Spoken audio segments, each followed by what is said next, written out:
রে মায়া, কাল না তোকে বললাম আমার শাড়িটা আয়রন করে রাখিস? আজ সকালে সেটা পরে অনুষ্ঠানে যাব, তুই এখনো আমার শাড়িটা আয়রন করিসনি? এই যা, একদমই ভুলে গিয়েছিলাম আপু। রান্নাটা শেষ করেই আমি তোমার শাড়িটা আয়রন করে দিচ্ছি। আমার তো সব কিছুই তুই ভুলে যাবি, নিজে কোথাও যেতে পারিস না তো, তাই আমি কোথাও যেতে নিলেও তোর সহ্য হয় না। হিংসুটে কোথাকার, তুই রান্না পরে করিস, আগে আমার শাড়িটা আয়রন করে দে, আমাকে তাড়াতাড়ি বের হতে হবে। না আপু, আমি কেন তোকে হিংসে করব? আমি তোকে মোটেও হিংসে করি না।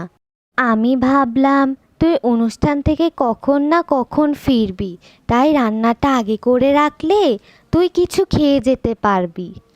সেই কখন থেকে দেখছি বোনটার সাথে ঝগড়া করছিস। ওকে তো আমিই আগে বলেছি রান্নাটা শেষ করার জন্য। সারাদিন সংসারের এত কাজ করে ও, তুই তো কোনো কাজই করিস না। তারপরও তুই কি তোর একটা শাড়িও আয়রন করতে পারিস না? সারাদিন একটু রান্না করা আর ঘর গোছানো ছাড়া এমন কি কাজ আছে মা? আমিও তো সারাদিন পড়াশোনা করি, ওকে তো আর পড়াশোনা করতে হয় না। আগে ওকে পড়াশোনা করতে বলো, তারপর তুমি নিজেই জিজ্ঞেস করো পড়াশোনা করা কঠিন নাকি কাজ করা কঠিন। সারাদিন তুই খালি ওকে পড়াশোনা নিয়ে খোঁটা দিস। তুই কি দেখিসনি ছাত্রী হিসাবে কেউ পড়াশোনায় খারাপ ছিল কখনো? হ্যাঁ হ্যাঁ, তোমার ছোট মেয়ে তো পড়াশোনায় অনেক ভালো ছিল, তাহলে মাঝ রাস্তায় ওর পড়া বন্ধ করে দিলে কেন? কেন ও পড়া বন্ধ করে দিয়েছে সেটা তুই জানিস না? তোদের দুইজনের এত পড়ার খরচ চালানো আমার একার পক্ষে কি সম্ভব? তুই যাতে ঠিকমতো মাস্টার শেষ করতে পারিস সেজন্যই তো আর কলেজে ভর্তি হয়নি। তারপরও তুই ওর ত্যাগ চোখে দেখিস না, সারাদিন ওর পিছে লেগে থাকিস। পান থেকে চুন খসলেই খোঁটা দেওয়া শুরু করে দিস। হয়েছে মা, পড়াশোনা না করতে চাইলে এরকম হাজারটা বাহানা আমিও দিতে পারতাম, বলো যে ওরই পড়াশোনা করার ইচ্ছে নেই, তাই সুযোগ পেয়ে বন্ধ করে দিয়েছে। মা তুমি থামবে? আপু তো ঠিকই বলেছে, আমারই তো পড়াশোনা করার কোনো ইচ্ছা ছিল না। আপু তুমি যাও, তুমি খেতে খেতে আমি তোমার শাড়ি আয়রন করে ফেলবো। হয়েছে, থাক, তোকে আর আমার শাড়ি আয়রন করা লাগবে না, আমি নিজেই করে নিতে পারবো। মাকে আমার বিরুদ্ধে ভড়কিয়ে এখন এসেছে সহানুভূতি দেখাতে, যত সব।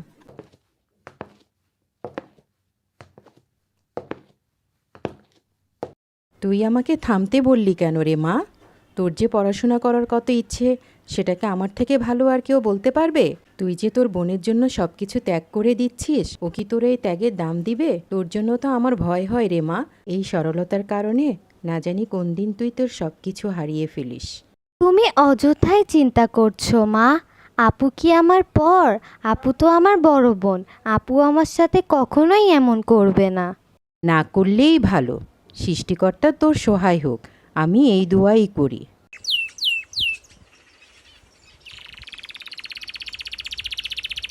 ভাবি, ও ভাবি, বাড়ি আছো?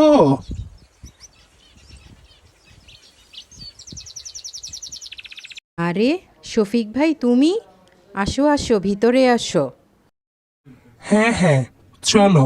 অনেকদিন মায়ামার হাতের রান্না খাই না, আজকে কিন্তু দুপুরে না খেয়ে আমি যাব না।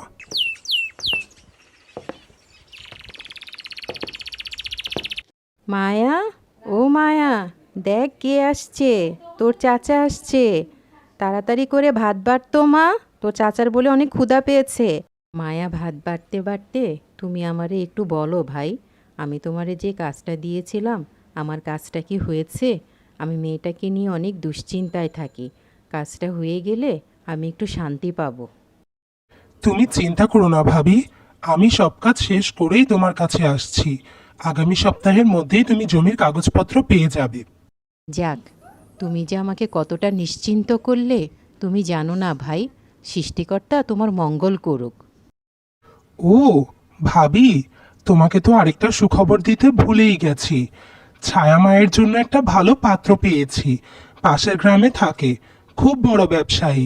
ওদেরকে ছায়ার ছবি দেখিয়েছিলাম, ওরা ছায়া মাকে অনেক পছন্দ করেছে।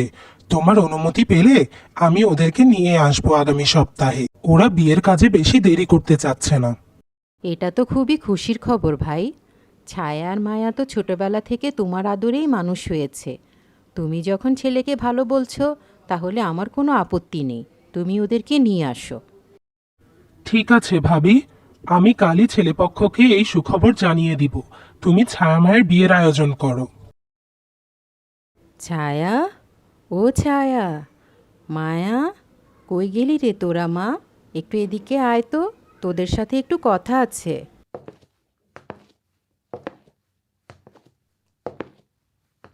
আমাদের কেন ডাকছিলে মা? তোমার কি কিছু লাগবে? আমাকে বলো। আমার কিছু লাগবে না রে মা, একটা সুখবর জানানোর জন্যই তোদেরকে ডেকেছি। ছায়ার তো বিয়ে ঠিক হয়ে গিয়েছে, কালকেই পাত্রপক্ষ ছায়াকে দেখতে আসবে। যদি সব কিছু ঠিক থাকে তাহলে কালকেই বিয়ে সম্পূর্ণ হয়ে যাবে। এটা তো অনেক বড় সুখবর মা। তাহলে তো আমাদের হাতে আর বেশি সময়ও নেই। আমাদের তাড়াতাড়ি সব কাজ শেষ করতে হবে। বিয়ের আয়োজন বলে কথা।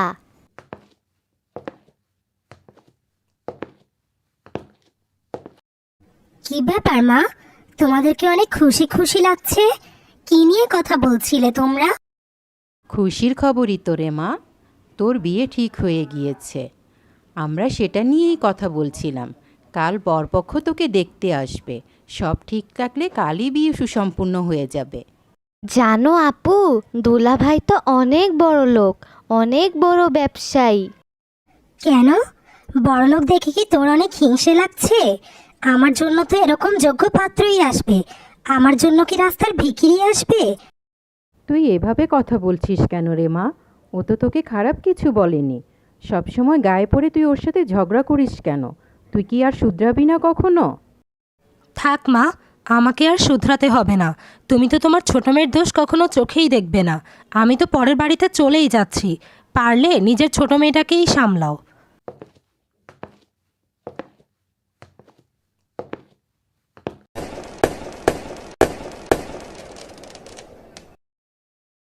মা, তোমার শরীরটা কি বেশি খারাপ লাগছে? ডাক্তার চাচাকে কি আরেকবার ডাকবো?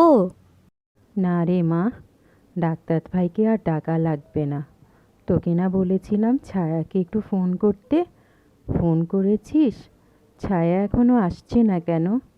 মেয়েটা সারা জীবন আমাকে ভুলই বুঝে গেল, আমার ভালোবাসাটা চোখে দেখলো না। আপুকে তো ফোন করেছিলাম মা। তুমি তো জানোই দুলাভাই অনেক ব্যস্ত, তাই আসতে দেরি হচ্ছে। তুমি দেখো, কাল আপু ঠিকই চলে আসবে। আমি জানি ও আসবে না, তুই আমাকে মিথ্যে বলছিস, তাই না রে মা? ও আসলে ছোটবেলা থেকে একটু এইরকম। তুই ওর কথায় কখনো কষ্ট পাস না মা, তুই তো নিজের দিকে খেয়াল রাখিস। আমার শুধু একটাই কষ্ট, তোর সুখটা দেখে যেতে পারলাম না। তোর সুখটা যদি দেখে যেতে পারতাম তাহলে আমার আর কোনো কষ্টই থাকতো না রে মা। সৃষ্টিকর্তা তোর সহায় হোক, আমি তো তোর জন্য কিছু করতে পারলাম না।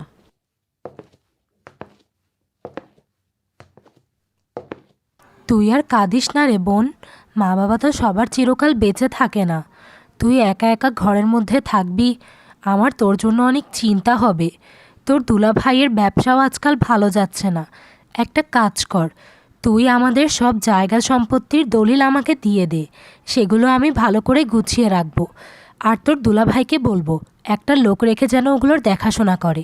তোর দুলা ভাইয়ের ব্যবসা বাণিজ্য একটু ভালো হলে তোকেও আমি আমার কাছে নিয়ে যাব। তুই কোনো চিন্তা করিস না রে বোন। ঠিক আছে আপু, দলিলগুলো সব আলমারিতেই রাখা আছে, তুমি নিয়ে যাও। এগুলো যত্ন করে রেখে দিও। মায়া, ও মায়া, একটু বাইরে আয় তো মা, তোর সাথে কথা আছে। মায়া,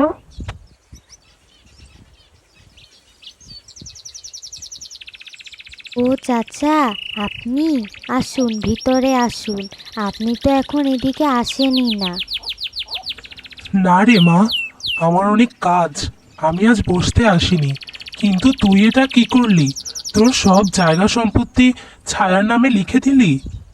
এসব তুমি কি বলছো চাচা? আমি তো এমন কিছুই করিনি। আপু জায়গা সম্পত্তি দেখার জন্য লোক রাখবে বলেছিল, আমি শুধু সেটার অনুমতি দিয়েছি। তোর মা সেই জন্যই তোকে নিয়ে এত দুশ্চিন্তা করতো। এই যুগে এত সহজ সরল হলে চলে রে মা। একটা কাগজ সই করার আগে দেখে নিবি না কাগজটাতে কি লেখা আছে? তোর বোন সব জায়গা সম্পত্তি নিজের নামে করে জমিদারের কাছে সেগুলো চড়া দামে বিক্রি করে দিয়েছে, আর সেই টাকা দিয়ে তারা জামাই বউ দুজনেই বিদেশে চলে গেছে। তোর কাছে এখন শুধু এই ঘরটা ছাড়া আর কিছুই রইল না রে মা। আমি তো তোমার কথা বিশ্বাস করতে পারছি না চাচা, আপু আমার সাথে এমন ধোঁকাবাজি করলো। থাক মা, আর দুঃখ করে কি হবে, যা হওয়ার তা তো হয়েই গেছে। তোর মা ঠিক এই ভয়টাই পেয়েছিল।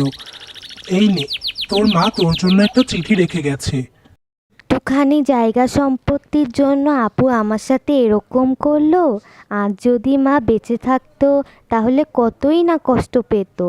ওহ, মায়ের কথাই মনে পড়লো, মায়ের চিঠিটা তো এখনো পড়িনি। যাই, মায়ের চিঠিটা পড়ি। প্রিয় মায়া, কেমন আছিস রে মা? তুই যখন এই চিঠিটা পড়বি তখন আমি হয়তো তোর থেকে অনেক দূরে থাকবো। তোকে নিয়ে আমি সবসময় অনেক দুশ্চিন্তা করি। তুই এত সহজ সরল, এ যুগে তোর মতো সহজ সরল মানুষ নাই রে মা। ছায়াও আমার মেয়ে, তারপরেও ছায়া ছোটবেলা থেকেই একটু হিংসুটে। তোর সরলতার সুযোগ নিয়ে ও হয়তো তোকে ঠকানোর চেষ্টা করবে। তাই আমি ব্যাংকে একটা জমির দলিলও কিছু টাকা রেখে গিয়েছি তোর জন্য মা। তুই ওই টাকাগুলো নিয়ে তোর পড়াশোনাটা শেষ করিস, ভালো মানুষ হিসাবে নিজেকে গড়ে তুলিস, ছায়ার দিকেও খেয়াল রাখিস, দুই বোন মিলেমিশে থাকার চেষ্টা করিস। আমি মা, তোরা দুজনই আমার সন্তান। আমি দুজনের জন্যই দোয়া করি তোরা দুই বোন যেন মিলেমিশে সুখে শান্তিতে থাকতে পারিস। যে কোনো বিপদে ভেঙে পড়িস না মা, দৃঢ় মনোবলে চলার চেষ্টা করবি। তোর চাচা তোদেরকে সন্তানের মতো দেখে। যে কোনো প্রয়োজনে চাচার কাছে যাস, চাচা সমস্যার সমাধান করে দিবে। ভালো থাকিস রে মা, ইতি তোর মা।